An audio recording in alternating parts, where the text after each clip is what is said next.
Thank you so much, Rohan, and thank you, Khaki, for inviting me. And I love the idea of keeping heritage alive and kicking in India, and that's what I also try and do to the best of my ability. So I'd like to share my screen because I think what I can do with the screen is going to be far better than whatever I can tell you about. So this book, A Saint, Folktale, and Lesser Known and Other Stories, came about from a column that I used to write for the Hindu. Uh, this was called Where Stones Speak. I wrote it for around 3 years. And during that, I explored many parts of India. I was also curating an app for ASI, which is called Audio Odigos, in which I curated 12 monuments. So all this gave me a beautiful, wonderful chance to explore India. And while exploring, I came upon some hidden gems. There were many places that I went to because I'd heard about them, and these are the places that are covered in my book. Now, the India, everybody is very fond of traveling. Of course, to past 2 years, Corona has made sure that we can't. Most of my travel was for this. All my travel for this book was completed by 2019. So I did not travel during the Corona. In case anybody is interested in travel, you have to be very careful and make sure that you follow all the COVID protocols. So to start with, I'd like to start with a quotation from John Ruskin, who says, "Without architecture, we cannot remember." Now, history itself is important. All of us know. I don't need to repeat that. But why and how is architecture important? Because architecture is a visible representation of that history. We are surrounded by buildings all around us, some new, some old, some very old. And I take you to this place that you can see here is in Bihar. It is called Barabar Caves. This particular cave is called Lomas Rishi, and it is the oldest surviving architectural edifice in India. As you can see, we in India there are many rock cut caves and rock cut temples, but here is the first time that we see a visible representation of architecture in this Ogi arch. Now, starting from the earliest cave shelter paintings, rock cut architecture, the first urban city of the Indus Valley Civilization, to Taj Mahal, to modern skyscrapers, India is home to almost every kind of architecture. And it's this glorious built heritage that I'm trying to showcase today, and I've tried to showcase in my book. So as I had told you right at the beginning in the introduction, the Barabar caves are the oldest surviving rock cut caves in India with the visible representation of uh, Ogi arch.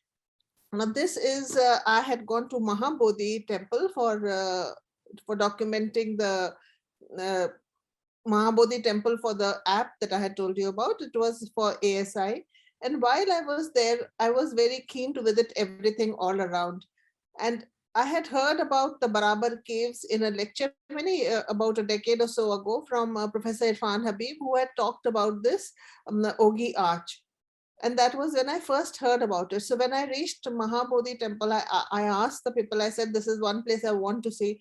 So I was told that, like the things that are nearby Mahabodhi is, of course, Rajgir, Nalanda, and these are the places to go to. I said, okay, I have to go to Nalanda and Rajgir definitely, and Pavanpuri, which is where it's associated with Lord Mahavir.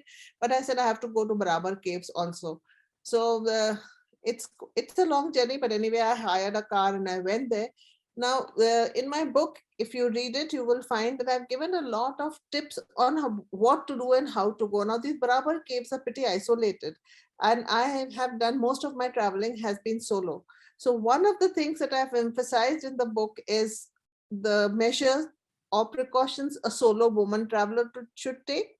And pretty much even if a man is going solo, it's always good to take precautions if you're going into unknown places, isolated places, especially for women. So I hired an ASI guide, and because these places are hardly visited, you have to call and fix everything from before. Otherwise, the caves are kept locked for fear of vandalism, and then they make sure that they open it. So if any of you are planning to visit the Barabar caves, it's beyond Gaya. The area is in Jahanabad district. So you make sure that you fix up with the ASI office. You'll find the numbers, they're online. I found the number online of the ASI office there. And so that you find a guide there and somebody to open the caves for you. Now these caves are made of granite, and you can see this granite in the hand.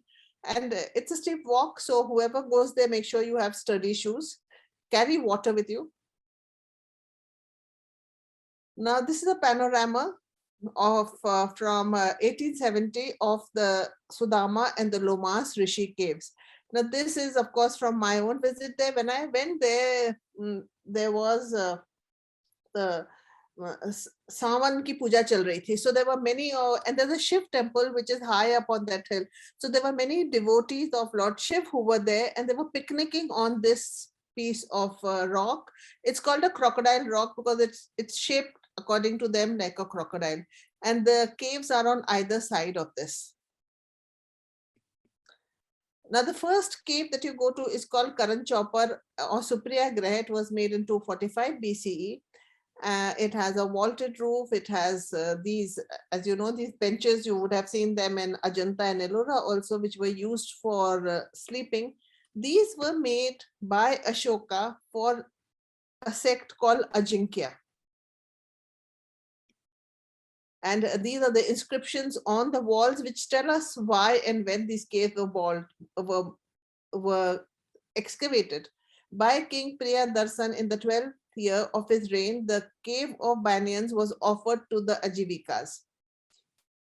Now, another thing which I'll come to later is the high granite finish, the polish on these caves.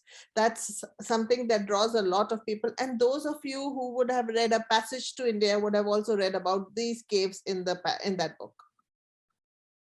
So the Ajinkyas were a sect of ascetics said to have been established in 5th century BC by Makhali Gosala, and they flourished at the same time as Buddhism and Jainism.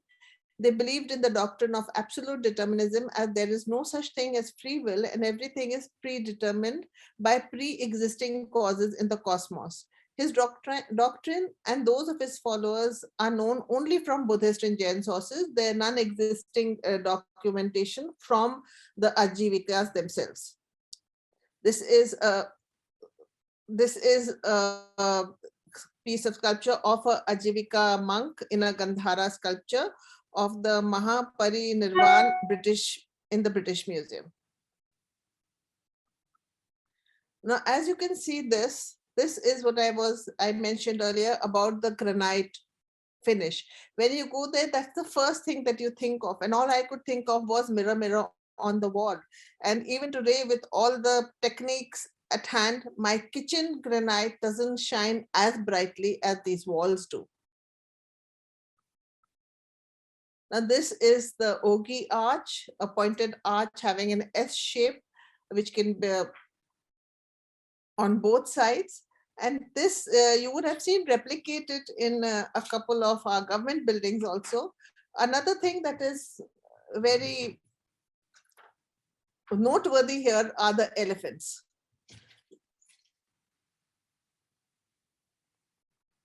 And you can see Ogi arches. This is what an Ogi arch looks like. This is what a modern day Ogi arch would look like.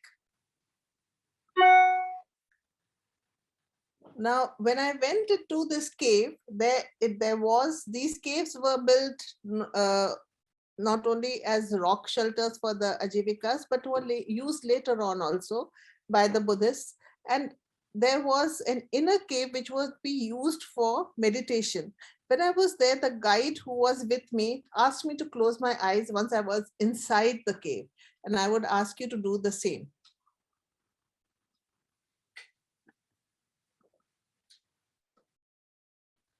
Just a sec. I don't know why this is not working.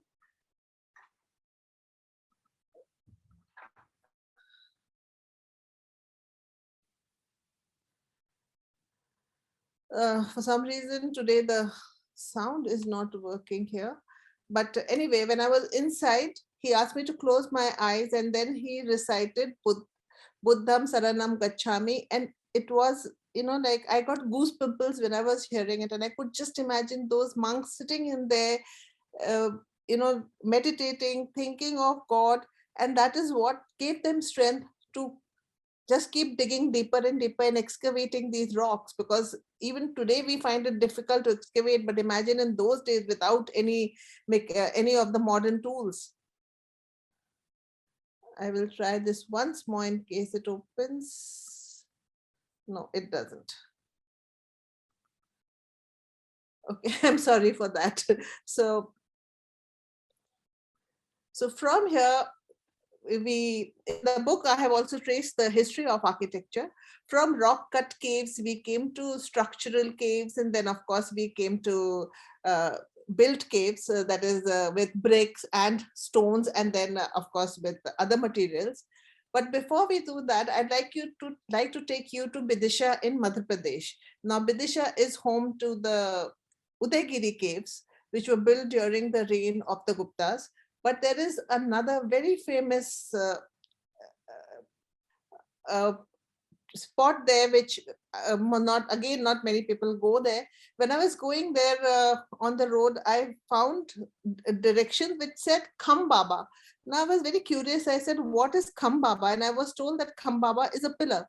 And when I reached there, I found that this Kham Baba is actually a pillar which was erected in 113 BCE by Heliodorus, the Greek ambassador of the Indo-Greek king Antiochus of Taxila at the court of the Shunga king of Pesnagar.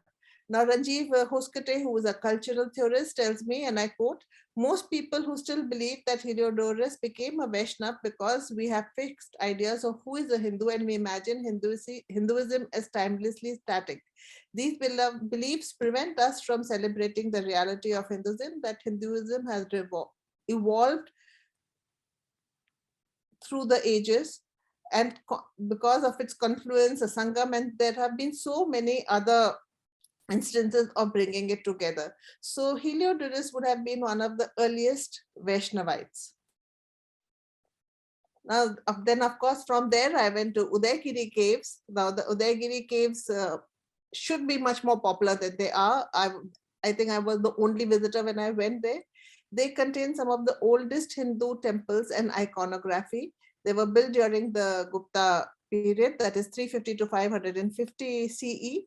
And some of the earliest images of Lord Ganesh, of goddess Durga as Mahisha Asur Mardini occur here.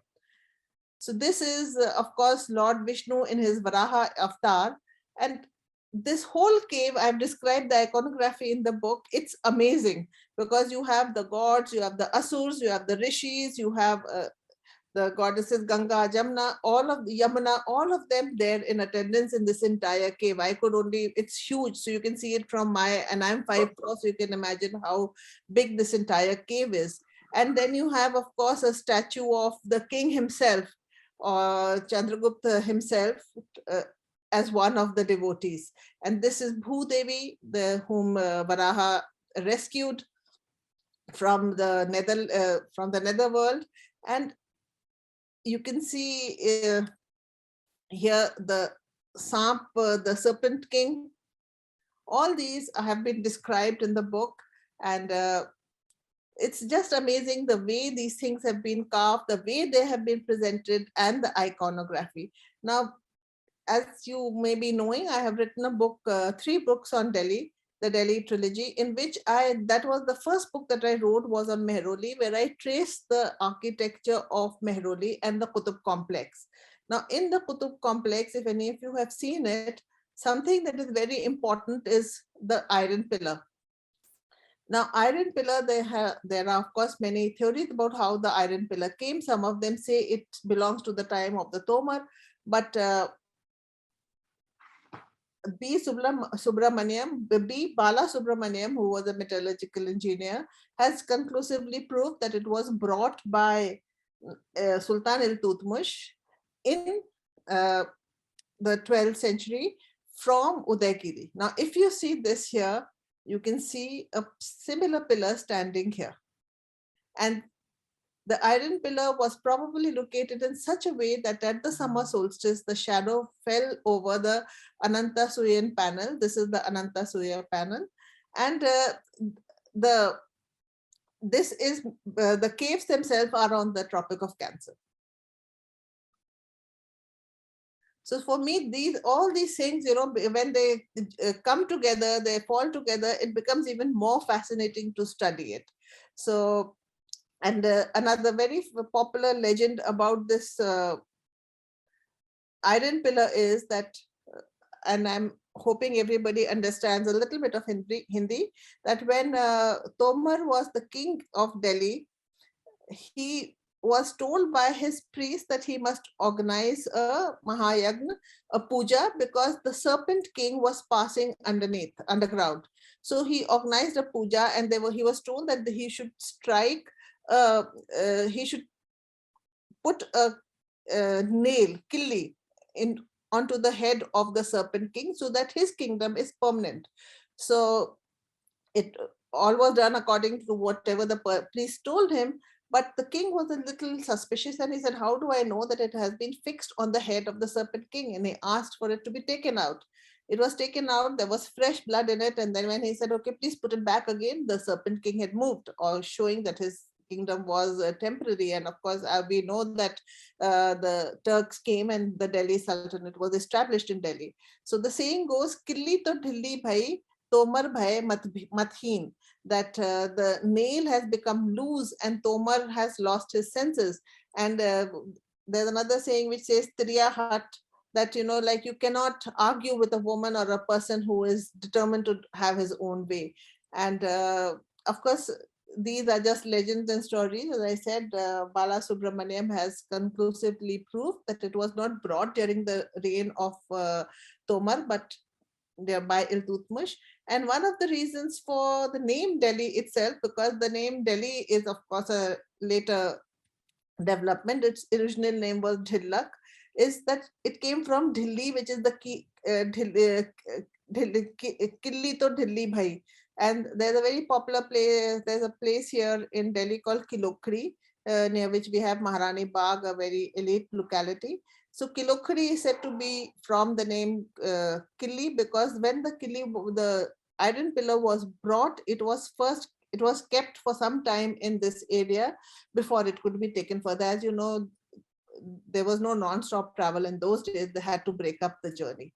So these are stories which are very interesting, and not only just lesser known monuments, but some lesser known stories around the names of our places and the names of the capital itself.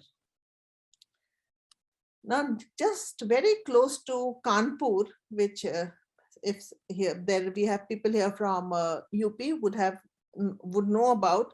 I don't know whether you know about this temple or not. It's 14 kilometers from Kanpur. It's in a village called Bhitargaon. Bhitargaon means the inner village.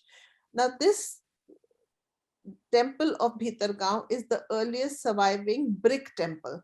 As I said, we had rock cut temples and we had structural temples, and now we have come on to brick temples. Now this brick temple this is a photograph from 1878, and this is the present day after restorations and renovations, which were done sometime in the late 19th century by ASI. This has, see, you can see it here and you can see it here. It has the beginnings of an arch. This is not a true arch, because the true arch has to have a keystone, but it is some kind of a rudimentary arch.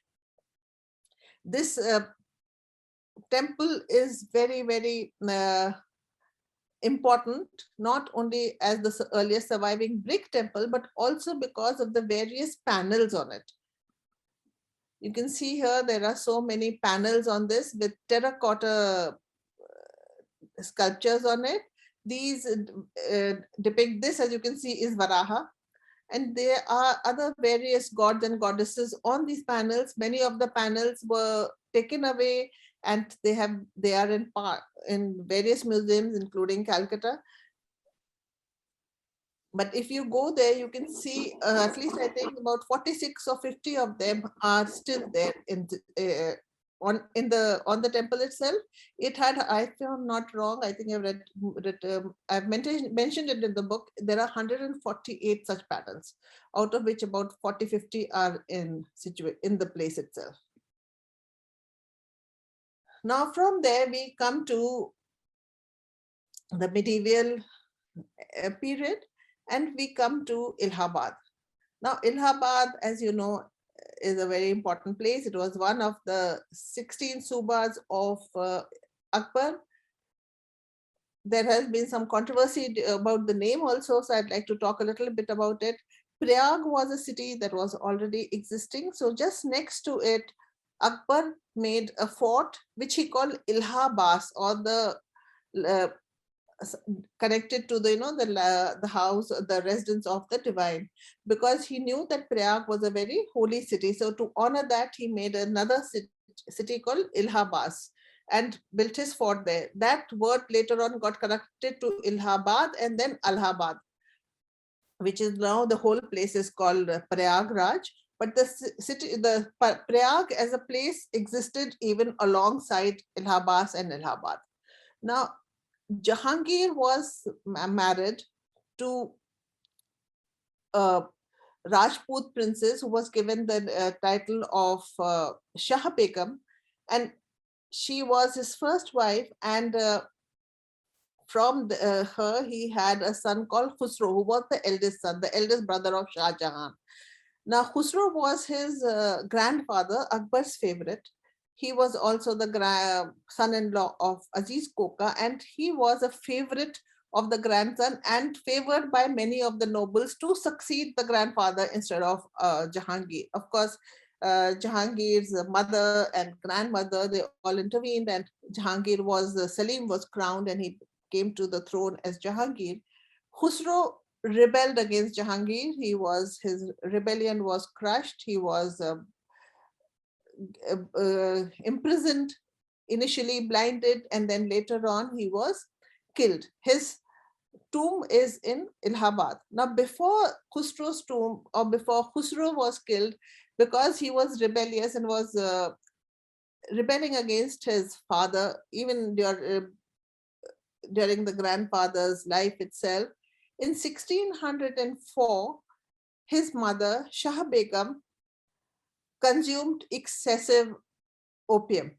So this quote over here is from Tuzuk-e Jahangiri, which are Jahangir's memoirs, where he says, his Khusro's mother, while I was a prince, in grief at his ways and behavior and the misconduct of her brother Madhav Singh, killed herself by swallowing opium. Her tomb was built in Khusro Bagh. Jahangir himself had lived in Allahabad as a prince when he himself had also rebelled against the father. And in this garden, a tomb was built. You can see this here. It resembles, if you see it, when you go there and you see it, it resembles Panch Mahal of Fatehpur Sikri, and was in keeping of the Rajput lineage of the princess, and to honor her, it is in keeping with the Rajput architecture. On top of that, there is a cenotaph, marble cenotaph over here. It's a 3-storied tomb. The top has a cenotaph, and on that there are Persian verses which were written by Aka Raza, who was the master calligrapher and architect of that time. It's made of chunar stone, and there is an ornamental gate which is now in danger of falling down. It's been badly encroached. I haven't been able to get a very good photograph of that, so I haven't used it, but this is from 1870s from the British Library. This is, of course, something that I have taken. Now we come to the cover of my book, which everybody has really liked. This is there are 3 tombs in Khusro. There are actually 4 tombs in Khusro Bagh, but 3 are together. Out of that, the first one I showed you was of Shah Begum. This one is of Sultanun Nisa Begum, that is Jahangir's eldest daughter, and the one after that is of Khusro Mirza. Now, Sultanun Nisa Begum, also called Nisar Begum, built the tomb for her brother and herself. And her tomb, this is the ceiling of her tomb. It reflects the sensibilities of her father. If you know, if you've read about the father, you know that he was famous for his patronage to art, and the paintings made under him are coveted and famous throughout the world in almost every museum. The famous painters under him were Ustad Mansoor and Ustad Abul Hassan. So it comes as no surprise that when you enter the tomb of Sultanun Nisa, it's assault to the senses. It's just fun, just so beautiful. You don't know where to look at these concentric circles, and because it's kept locked, the paint is just as fresh as it would have been in 1606 or 7 or whenever this was made. Now, the Khusro Mirza, born 1587, died 1622, was the oldest son of Jahangir and his Rajput wife Manbai, daughter of Raja Bhagwant Das, the ruler of Amer. On Khusro's birth, Manbai was given the title of Shah Begum. Unfortunately, Sultanun Nisa Begum herself is not buried there, though she did build such a beautiful tomb for herself. She is buried in Sikandra. And this is the cover of my book. Now from here, let's go to Burhanpur. Burhanpur was also one of the subas of the Mughal Empire. It was before that a kingdom of it was the capital of the Khandesh Sultanate and the Faruqi kings. And just near that is the Asirgarh fort, built before that, which has again a huge history. And you can see this is the entrance to the Asirgarh gate. These are the palaces which were built later on. It has been inhabited by the kings who made it later on, by the Faruqis, then the Mughals and the British. Now, Asirgarh has a mosque, which has the speciality of this mosque is that it has inscriptions in Arabic and Sanskrit, keeping in mind the local sensibilities. The exact thing that is written in Arabic is also given in Sanskrit, where the dates instead of Hijri are given in Samvat, as per the Hindu calendar. This is the mosque that you can see here. This is the entrance. Again, these are places which I have no idea whether the people who are present here have been there to it or not. Now, this mosque, like that of the Burhanpur Jama Masjid, does not have a ceiling, does not have a roof. The ceiling has been created by intersecting symmetrical arches in such a way that they create a ceiling, and it gives you the impression of having a ceiling, but actually there is no ceiling. It's just a lot of arches joined together.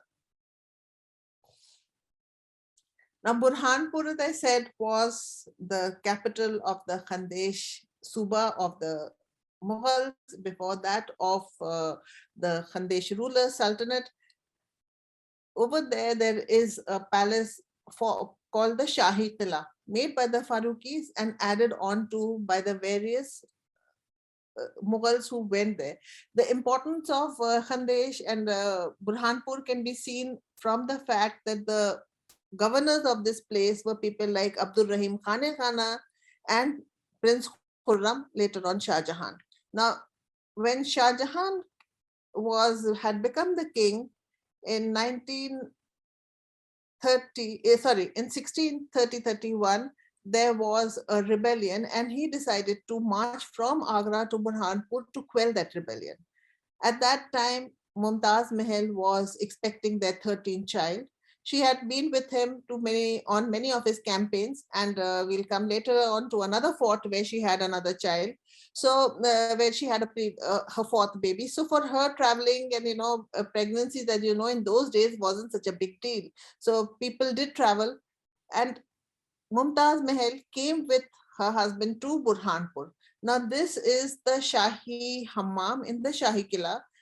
If you go there, the guides will tell you, I don't know where this is, it's now getting almost obliterated, but there is a small tomb-like structure on top of the hammam ceiling, which resembles what they say is the Taj Mahal, and they say that when she died, she extracted a promise from him that he would build her a Taj Mahal.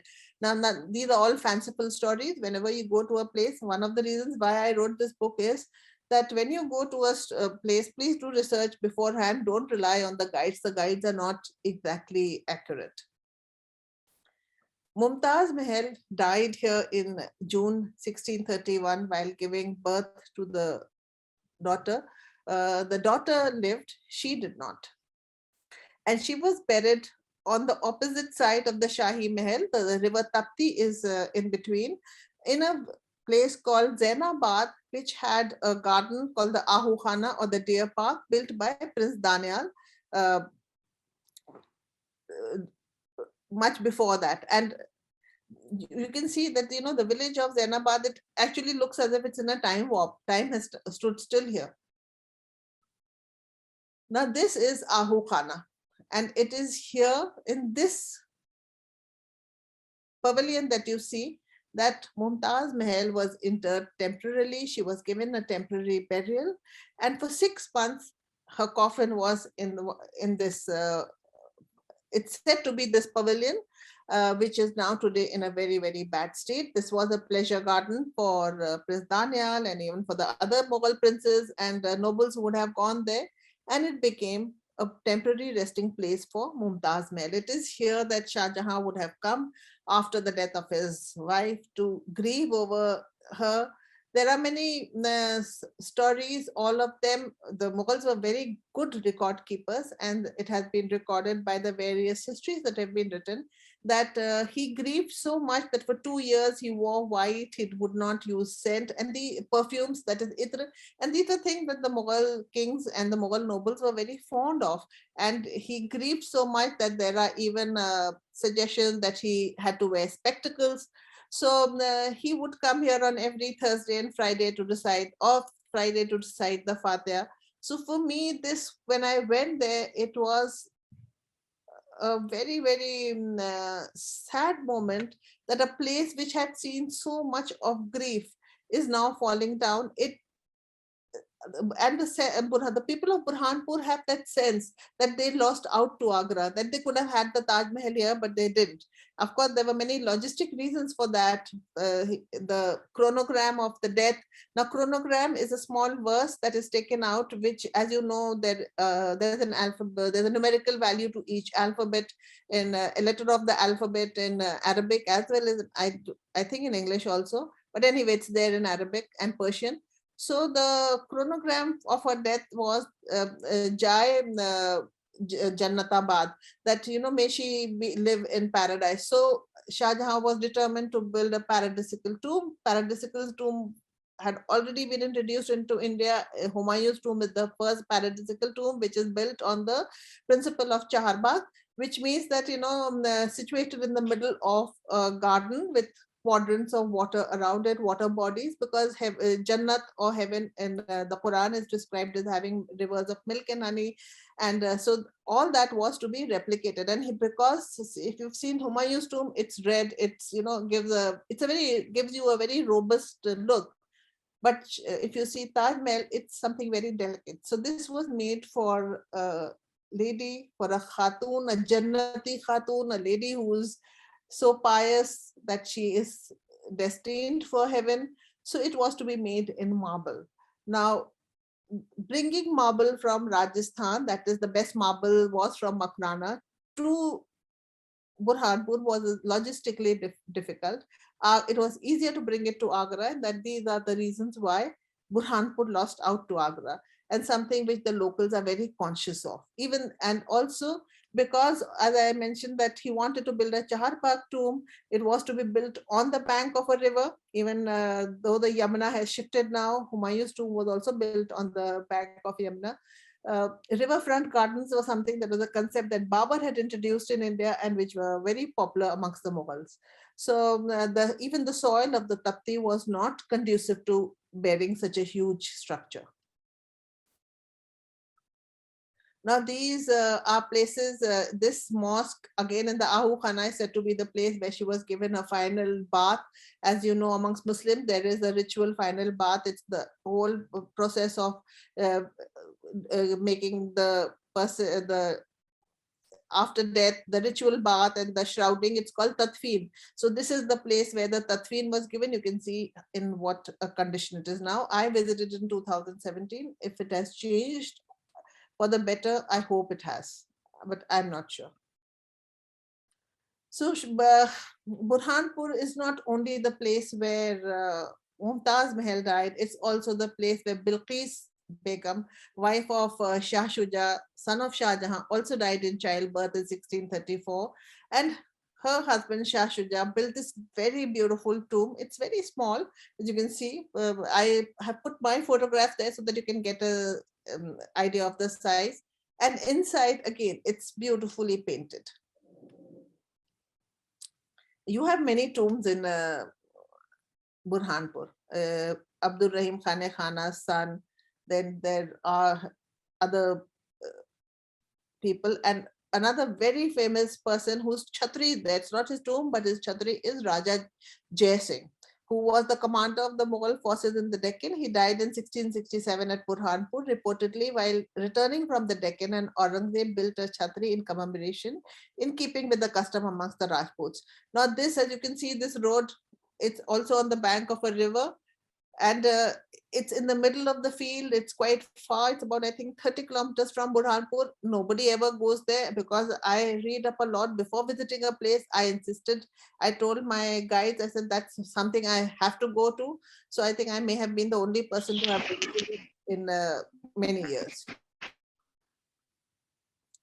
Another thing that Burhanpur is famous for is the Gurudwara Badi Sangat, which is where Guru Gobind Singh, while traveling with Emperor Bahadur Shah the First, stayed in 1708, and an old handwritten Guru Granth Sahib is preserved here.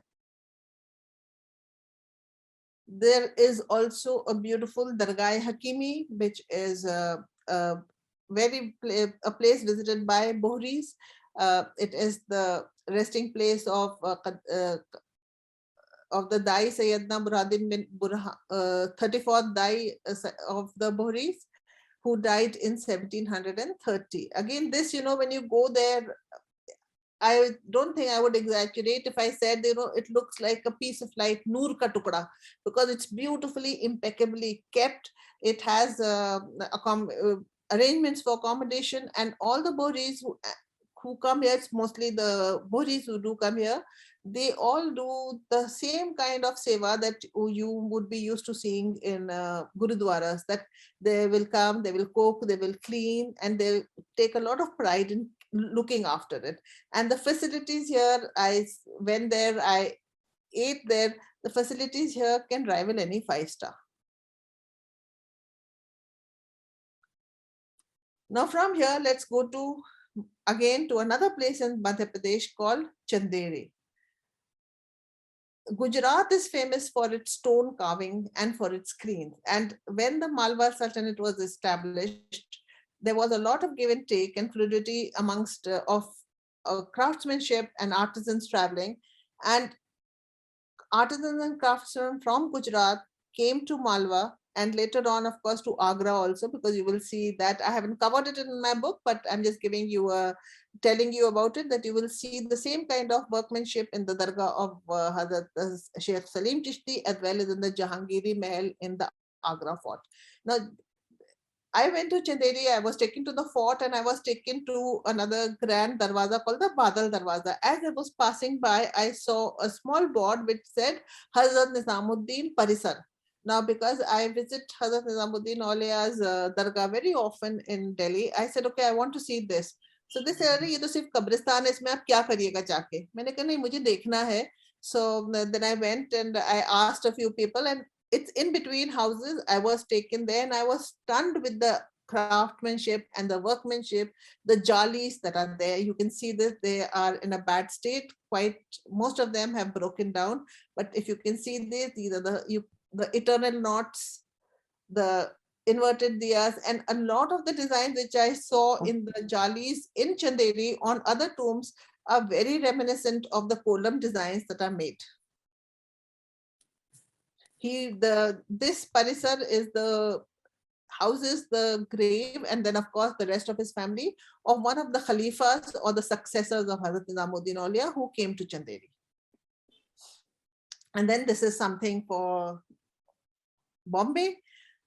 Since a lot of people who have joined me from Khaki, the Khaki group would be from Bombay. This is a fountain in Crawford Market, which was built by Emerson, and the friezes were designed by Lockwood Kipling, the father of Rudyard Kipling, and this would be around, I think, 1874. When I went there, again, I had to look for it. I had heard about it from my friend Venkatesh. He had told me that when you go there, you should find this fountain. You know, it's surrounded. This gentleman is sitting here, is a fruit seller. After a lot of persuasion, he removed his uh, baskets and bags of fruit so that I could get a view of the fountain. It's quite fascinating that, and this is something I would suggest to all those who like exploring and traveling, that when you go there, ask around that what are the unusual places that people don't go to.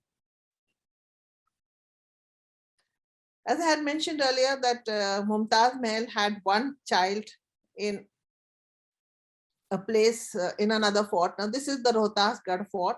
This is in Bihar. It is very close to Sasaram. And it is here that the fourth child of Shah Jahan, Mumtaz Mahal, were born.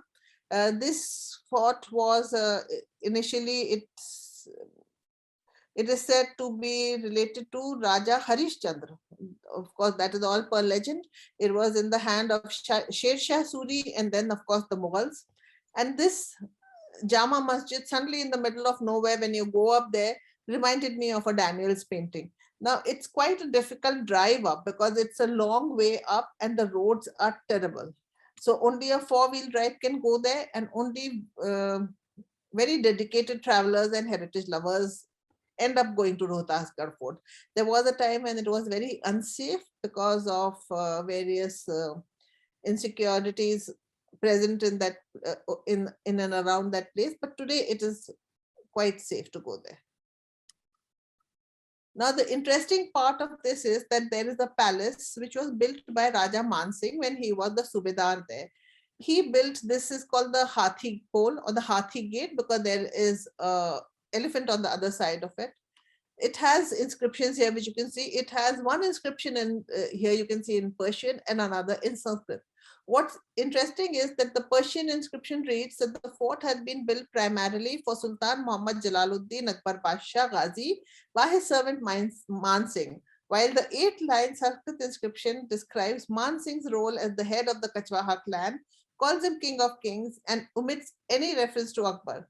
In the Persian inscription written on the 27th of Rajab, 1005 Hijri, corresponding to 16th March 1597, the names of the priest Sridhar, Daroga Bal Bhadra, and architect Ustad Mubarak are given. Now, this shows you the sensibility that when he is writing for his own people, he calls himself Kings of Kings, he's the head of the Kachwaha, but when he's writing in Persian, which is the language of the court and the king that he is serving, he describes himself as the servant of the emperor.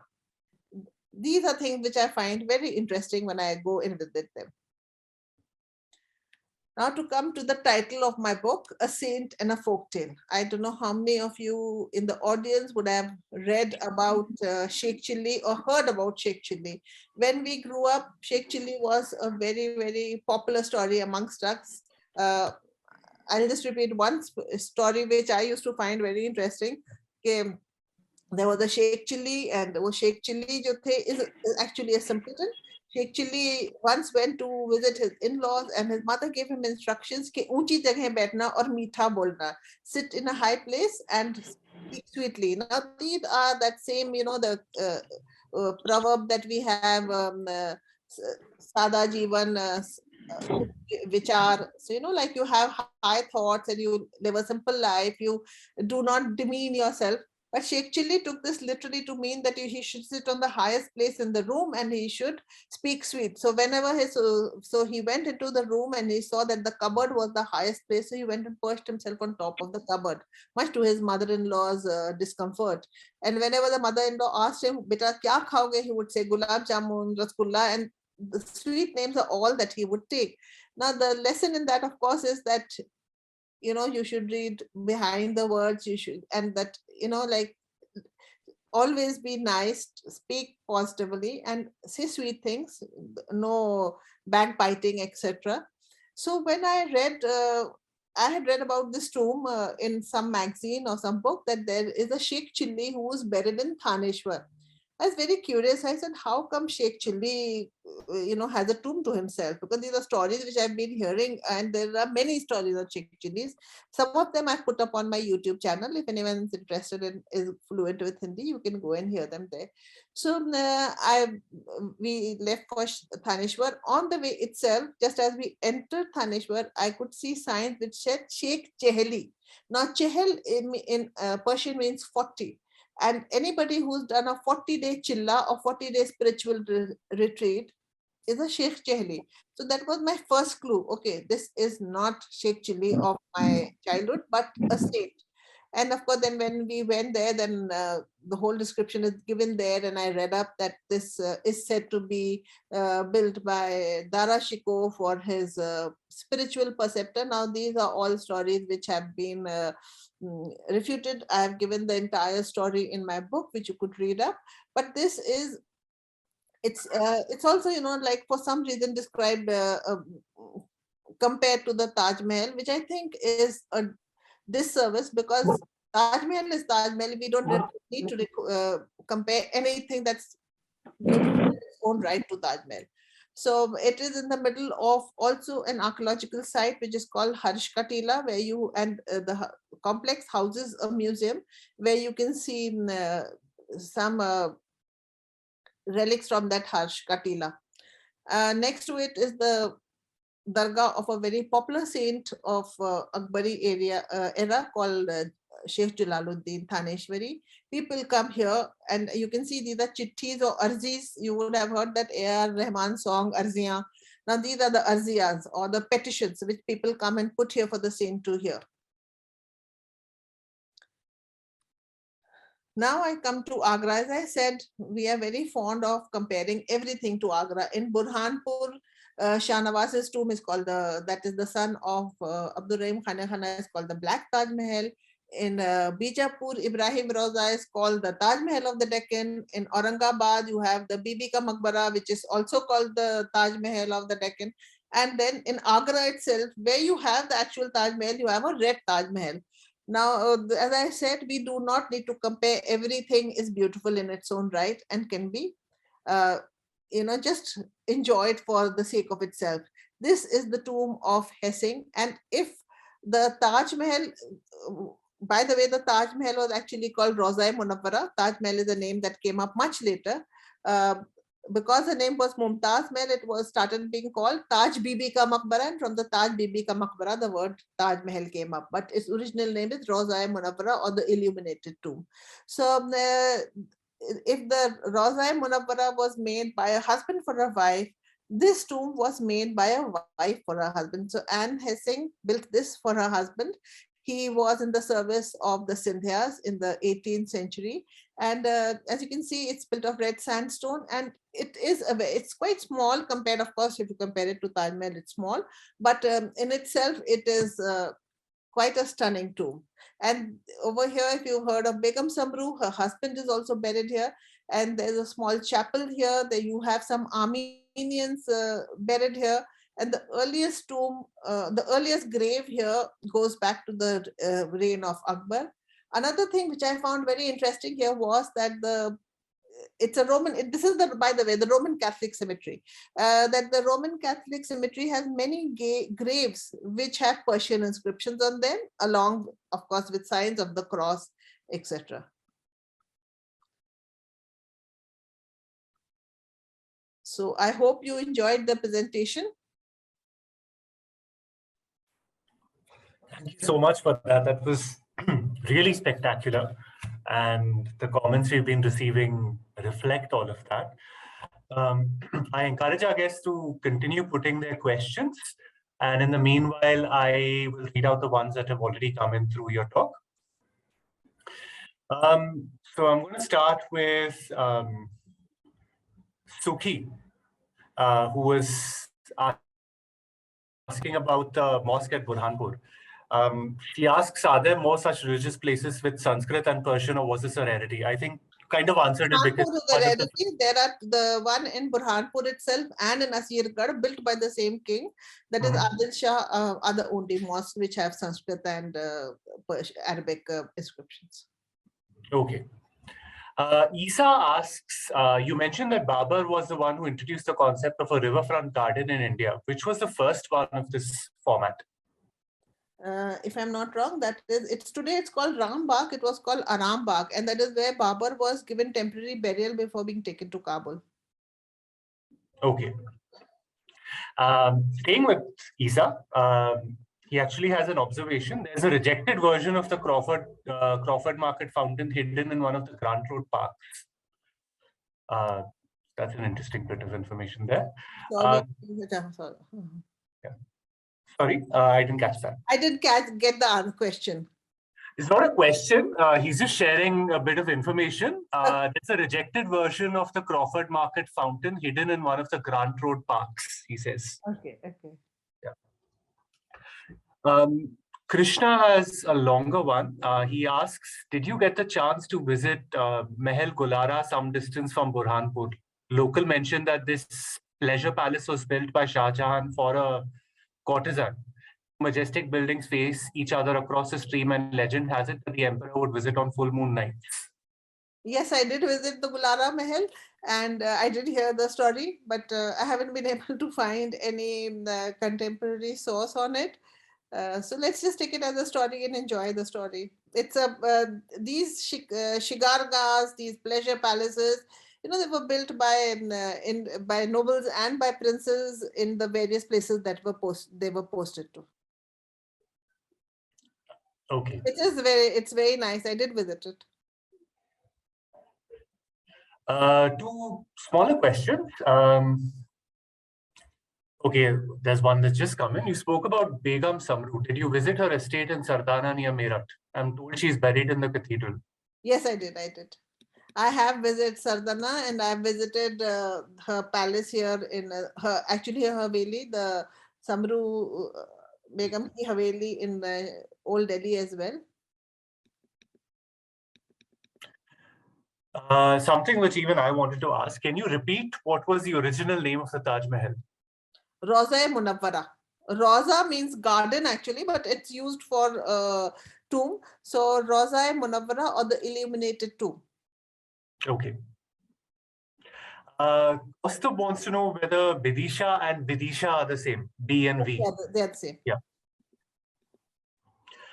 Abhishek would like to know a little bit more about the significance of Bhimbetka, if you could cover that.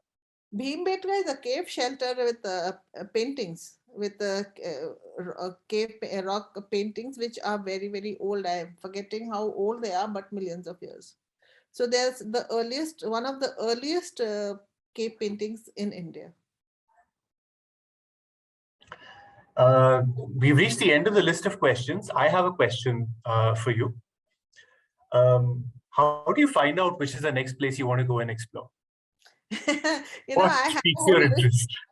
have a whole list of a long bucket list, and I go wherever, like as I said, I was doing curating that app. So like when I went for Mahabodhi, I traveled and visited all those areas around. I went to Rohtas, Sardhana, etc. So I planned my trips like that. And when I went to Gujarat, I curated Somnath temple. When I went there, I hired a car. Now that's another thing that I'd like to, I see a lot of ladies here, that I had actually to hire a car from a very reliable person, tour agent, who was recommended to me by another friend who is also a tour agent in Lucknow.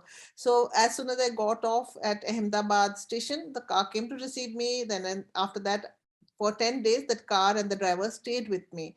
And I traveled Rajkot, Junagadh, Dwarka, and of course Somnath, and stayed there 2 nights each. So and Champaner also. Champaner was from Ahmedabad.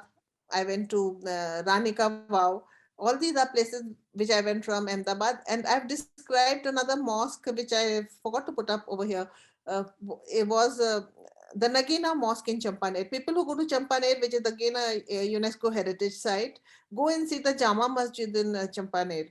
But away from that Jama Masjid, in the middle of the wilderness, is a mosque called Nagina Mosque, which has some of the most beautiful depictions of the tree of life, the Kalpa Vraksh, which you see in the Siddhi Sayyid Mosque in Ahmedabad. So, you have to do a lot of homework. I do a lot of homework before I go to a place of which other places I want to visit, so that when I'm going there, I can extract the maximum out of a place. And I am 65, but I try and do as much as I can. One place I walked about 18,000 steps in one day. Wow.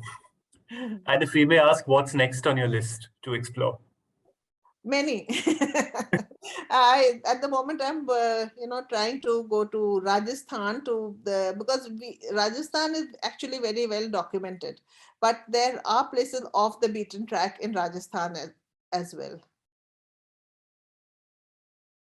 So I want to go there and go to places. My idea of traveling is actually a road trip, because then you can stop. Like recently we went to Sarhind, and from Sarhind I was going to Jalandhar, and on the way we stopped at a place called Sarai Noor Mahal, which Noor Jahan has built a beautiful sarai there. And we got lost in one of the places, and suddenly I saw the dome of a tomb peeping out, and I asked my husband, I said, let's go there. And when we went there, I saw some of the most stunning tile work from the 16th century. It's called the Tomb of Ustad and Shagird in Nakodar, which will be featuring soon in one of my books. So, just keep your eyes and ears open. And whenever you travel, just follow the flow.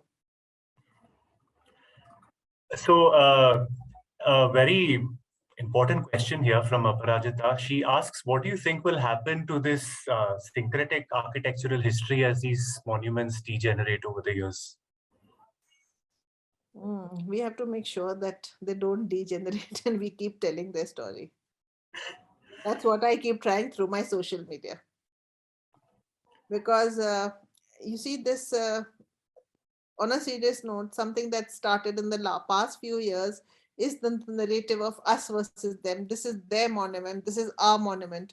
Monument is a monument. Heritage is a heritage. All whatever is built here by Indian artisans, is our heritage, and we own it. So my effort is that I try to talk about them, personalize them, make them come live for you, so that you feel a sense of ownership for them. And only when you feel a sense of ownership for them is when you will look after them and want to go and see them. So that is my effort daily. I put one post every day, however tired I may be, on Instagram, so that people, and Instagram is where I found the youngest audience and the most engaged audience. I put it on Twitter also, but of late I've started enjoying Instagram much more than Twitter. I'm sure you're going to get a couple of more followers after today's session, going by the comments that are coming in. There is a question from Farooq. Is it a documented fact that the Marabar caves of E.M. Foster's Passage to India are actually the Barabar caves that you mentioned? Yes, the Lomas Rishi. Okay. And Nazneen has a question. The book has been so well received. It went out of print in 1 month itself. It will be available by the end of January. It's being reprinted. Okay. Question from Kshitij. Why is it that the monuments in the Mehrauli Archaeological Park are in such a bad state? It seems like a contemporary restoration effort has ruined them somehow. Actually, Intac has done the restoration, and I think they've done a pretty good job of. I haven't gone there for about a year. I went last year sometime. I think in last year in August or so, when there was a bit of a respite in the corona cases, I had gone there. Some of them, most of the monuments have suffered during the COVID for 2 years because work had been stopped on them. But Mehrauli, I don't think is in that bad a shape compared to others. Mehrauli Archaeological Park. Mehrauli itself, yes, the monuments are suffering, but in the archaeological park, they are much better off. Okay. I have a question for you. So it feels like both ends of the spectrum are somewhat bad for historical monuments, anonymity as well as tourist overexploitation. How do you think we can strike a balance between the two? Can you just repeat it again? So with monuments like these, it's always that anonymity does them harm as well as overexploitation by tourism. Where do you think the balance lies between the two?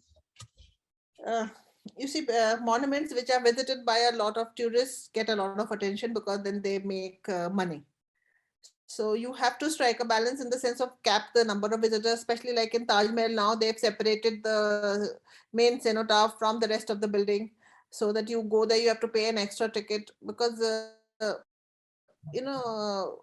though we do wear all those covers on our shoes, I'm talking specifically of the Taj Mahal. We wear shoe covers, but even then, grains of sand or whatever are sticking to our shoes to this cover, they abrade the marble. And too many people, of course, going in, then your breath and everything is there. So we have to strike a balance. That is for conservationists to do. I'm not a conservationist, but conservationists along with the ASI have to strike a balance and come up with a way in which they are visited as well as they are looked after and they remain. uh, Conservation is a very, very big area which has picked up a lot of importance in the past years, especially when conservation of a monument, it has to be as per the ASI rules, etc., etc. So we have to strike a balance. That is something that these people have to come up with. But yes, people should visit, but there should be a cap on the numbers. I'm going to ask a question from one of the guests, which I'm sure you don't have an answer to. Which place in India is your most favorite? I have an answer to that. Fatehpur Sikri. That was one of the first places I saw as a monument. Like growing up in Lucknow, I had been visiting a lot of monuments in Lucknow, but these, like, you're visiting in Imambara, you're visiting it as an Imambara, as a religious place. But visiting a monument as a monument was Fatehpur Sikri for me. I think I was 13 or 14 and I fell in love with architecture at that point of time. So because that was the start of what you've been doing, it's your favorite. Yes. And one of our guests would like to know more about Champaner in Gujarat, because I think one of the places where people would have heard that name is Lagan, and people get confused between the two as to whether that was an actual place referred to in the movie. Champaner was the capital of Mahmud Begada. He is the one who is part of the Gujarat Sultanate who conquered two Gads, and that Begadha is because he conquered two Gads. One is Pavangad, and I'm forgetting the name of the other one. Pavangad is where Champaner was established by him. Later on, it was conquered by Humayun, and then it didn't flourish under him, but it did flourish under the Gujarat Sultans. And there is no fort as such there. There are a lot of mosques, and there was one custom house there. There are tombs there, which I visited. I don't think I saw or heard of any fort over there. And again, I went there. I hired Mr. Joshi is supposed to be. He was an old person when I went there in 2018, but very, very knowledgeable. So Mr. Joshi has written a book on Champaner also. So I asked him if he would come. I'd called in advance 2-3 days before that. I called his son, asked him, and then the son said, "Okay, my father will come," because I told him I'm researching for a book. So then the father accompanied me everywhere. And he's the one who showed me the whole of Champaner. So he did not mention a fort there, so I doubt there's a fort. But of course, you can set any picture anywhere because at one point of time it would have been a flourishing place. It is still a flourishing small kasbah kahiye, sheher kahiye. I don't know what the population of it is like because I only went to the old monuments. But the Jama Masjid of Champaner is outstanding. When you go there, you realize that you have gone back in time. I went into like when you talked about syncretic architecture, I just walked into the Jama Masjid. Of course, I sat in the doorway, etc. Then I walked in towards the mihrab. Now the mihrab had a design which to me looked like a karan phul. That's a very old style of jewelry. I have a karan phul, so I could recognize it. So I went straight to the mihrab. Just as I was nearing the mihrab, Joshi ji said, and Joshi ji would have been in his late 70s, early 80s. Joshi ji said, Madam, ruk jaiye. So I wondered, I said, kya hua pata nahi, what is the reason why he's asking me to stop? Maybe, like there is something that we are supposed to do before we reach there. He said, aankhein band kariye. So I did that. Then he said, ab upar dekhiye. When I looked up on top, there was, if you go on my blog, I think you will find the picture. There was just the most divine representation of the Kalpa Vraksh. He said, "Isko dekhiye and isse aapko sukoon milega." And he was quite right. You stood there just before. It's about a few feet before the mihrab. I stood under it, and then he said, "Ab aap sochiye ki yahan pe khade hoke namaz padhte honge." And I could feel that, like the syncretism. Because when you go to visit the Ahmedabad and the Champaner mosques, the style of architecture is very reminiscent of the temples over there. And this was not destruction of temples and reuse of material. These were all built on the style of the temple. So you can get that sense of syncretism there. And when you study, then you realize that the Kalpa Vraksh is also, the tree of life is there in Islam as well as in Christianity. I have a tapestry of the tree of life, which I got from Winchester Chapel in UK. And then you have the tuba and all these trees references in the Quran. So, you realize how that unity in diversity, which we grew up learning as children, it's present everywhere, especially in our built heritage. Thank you for sharing that. Final bit I have is an observation from Mr. Nene about Varaha in Udayagiri. He says it has a girl in its mouth, so it's actually a Prithvi or Madini, as Earth was known as a goddess in those days and not a round object. Later, Varaha statues had a round earth between its canine teeth fangs. That's Bhudevi. Because he rescued Bhudevi from the clutches of the serpent king. And all the representations of Varaha, you will find Bhudevi holding on to his tusks. Ah. So that brings me to an end of the questions that have come in. There are a lot of compliments for the session. People found it very informative. I think you've opened our eyes to a whole new world of built heritage that we didn't know about. Thank you so much for taking this session for us. We've really benefited from it, and we will definitely follow you online to know more about the places that you visit next. So much. It's been a pleasure. And as I said, I like your name, Khaki. Keep heritage alive and kicking in India. Please, everybody who's here, and spread that message. Thank you so much. And thank you to all our guests for joining us on a Saturday evening. We'll close the session now. I hope you have a very pleasant Saturday evening and wish you a restful Sunday. Everyone take care. Okay, thank you. Good night and have a wonderful Sunday.